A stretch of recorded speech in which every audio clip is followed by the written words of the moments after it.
Hi, folks. Texas Red from the hospital bed in Glendale, Arizona.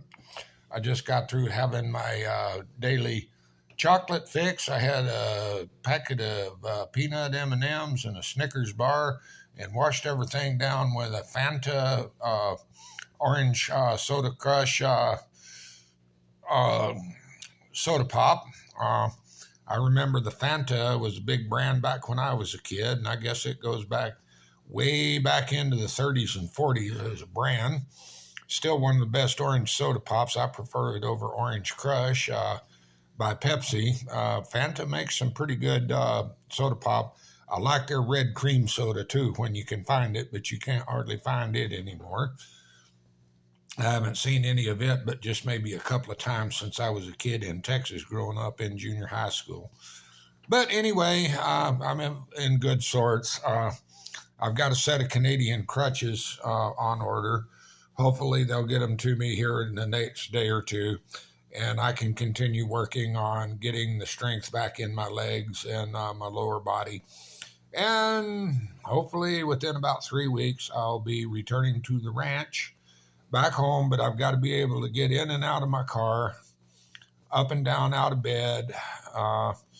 Got to be able to haul a wheelchair around. So we got a trailer already set up for a motorized wheelchair, but we're going to have to get that in the works because I just don't have the upper body strength. My shoulders and my spine are going to keep me from using a regular wheelchair. I'm going to have to go to motorized.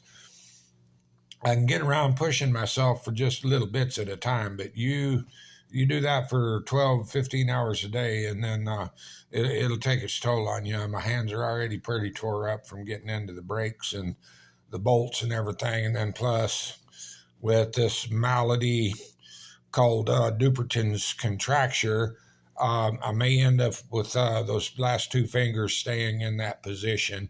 It's a common malady with the Viking gene, and it generally hits us around 45 to 50 years old. So I'm about 10 years beyond that.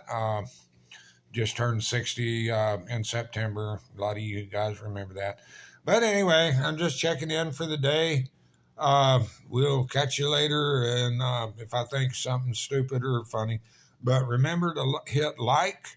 If you want to, go ahead and subscribe. It doesn't take a whole lot. Sometimes I do come up with something funny to say or something that makes you think about something in a different way. But anyway, hit like and subscribe. And as always, I welcome any of the comments. I've had 2 or 3 that I've answered personally. When I get the comments in, if I figure out a way to operate the telephone and I can get back to your website, I always try to leave you a personalized answer and a response to the comments, whether they're good or bad. If they're bad, I try to state my case and understand where the deal is coming from. I've only had 2 trolls since I started all of this, and over 40 or right at 40,000. I'm at 39,000 visits on my site so far in the last 6 or 7 months, and I've only had 2 that I considered derogatory or questionable and on the negative side. So let's keep them coming. This is Texas Red from the hospital bed, soon to be being called Baldy Red. I mean, look at that chrome dome. I'm not going bald. I'm just clearing space for a new face.